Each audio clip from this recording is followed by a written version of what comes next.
22 वर्षाची झालीस, आता लग्न कधी? हा प्रश्न ऐकताच सगळ्याच मुली हसतात, पण त्यांच्या मनात काही वेगळंच सुरू असतं. लोकांना वाटतं मुलगी मोठी झाली की लग्नाची तयारी सुरू केली पाहिजे. पण कोणाला कधी असा प्रश्न पडलाय का, तिच्या मनाची काय घालमेल होत असेल? ज्या घरात ती पहिल्यांदा चालायला शिकली, जिथे पडली की आई धावत यायची, जिथे बाबा शांतपणे तिच्या प्रत्येक इच्छा पूर्ण करायच्या, ते घर एका दिवसात माहेर कसं होऊ शकतं?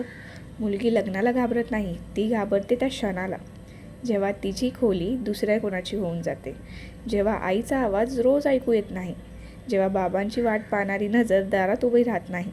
म्हणून प्रत्येक मुलीला फक्त एकच गोष्ट हवी असते, थोडा अजून वेळ. आईसोबत स्वयंपाकघरात गप्पा मारण्यासाठी, बाबांसोबत अजून काही संध्याकाळ घालवण्यासाठी.